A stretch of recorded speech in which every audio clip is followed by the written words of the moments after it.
Story takes place far in the future after an asteroid collided with Earth. Many of Earth's inhabitants escaped to space moments before the collision. Plans for human relocation has existed since 2014 after planet Kepler 186f, an Earth-sized planet with two moons, was discovered. 500 light-years away, the rocket carrying millions of Earth survivors landed safely on the surface of Kepler. During the trip, a political party named the Agency took over using technologically advanced weapons developed secretly on the rocket, unbeknownst to the civilians. One of these technologies was the telepathy TAC, which stands for Tactical Area Communication. It's a futuristic instant messaging device that not only allows for the transfer of text and sound, but also scent, taste, and sensation, all while being hands-free and quick. The agency's leaders used this technology to communicate plans to their followers and to also send propaganda to civilians. Unlike the leaders of the agency, civilians use the TAC for their innocent daily needs. For example, this civilian can't seem to decide if his milk is expired. Using the TAC, he messages his mom and sends her the scent for her to confirm his suspicion. She then instantly sends back a command to throw the expired milk away. The TAC's instant messaging capabilities makes it faster to communicate through the device than it is to communicate verbally. In this example, we see a pedestrian crossing the street without noticing the truck heading his way. A helpful pedestrian alerts him of the danger using the TAC, which allows the pedestrian to quickly get out of the way. Although the TAC has vast potential for good, under the agency's authoritarian regime, all data from the TAC is collected by the secret undercover Kepler services, also known as SUCs.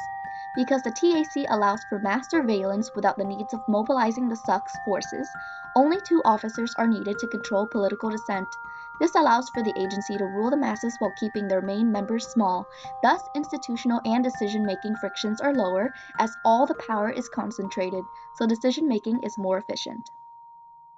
Once the rocket landed, a more skewed class hierarchy was established between the elites and the civilians. The laborers created their settlement called Area 3 after the agency convinced them that there were no more resources to keep them on the rocket, and thus kicked them out into the unknown wilderness of Kepler. As they created more settlements, other civilians were kicked out of the ship as well. Farmers were the next to settle into Area 2, and then merchants and intellectuals settled into Area 1, all of which were built by laborers whose settlement is much worse than the others. While the laborer worked, members of the agency enjoyed bubble baths and watched Netflix Future on their floating paper-thin TV. Not only is there a large difference in living conditions between the 4 classes, but the food rationing is also different. Members of the agency got the most food, while the merchants and intellectuals got the second most. The farmers, the main producers of food, gets to keep unpopular foods such as pig's feet, and whatever scraps of food that's left is given to the laborers. In the rocket ship, we see Nathan. His dad is one of the elites working for the agency. Every morning, he checks his messages through his TAC and gets a wake-up call from his robot. But today, the robot alerts him of a 9.8 magnitude earthquake at 2 p.m. Of course, the agency is in charge of this earthquake measuring technology, and thus is also in charge of the release of this information. Due to the shortage of food and the lack of need for more settlements, they decided to withhold this information from the laborers and instead use this chance to get rid of the laborers completely in order to increase their food ration and get rid of future protests from the increasingly unsatisfied laborers.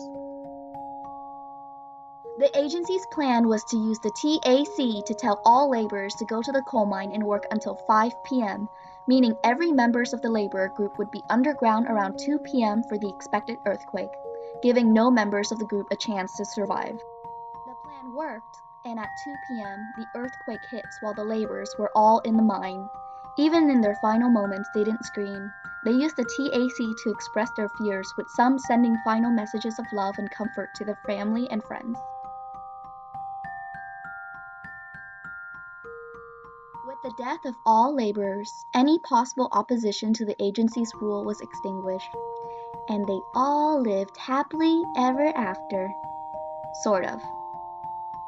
The end.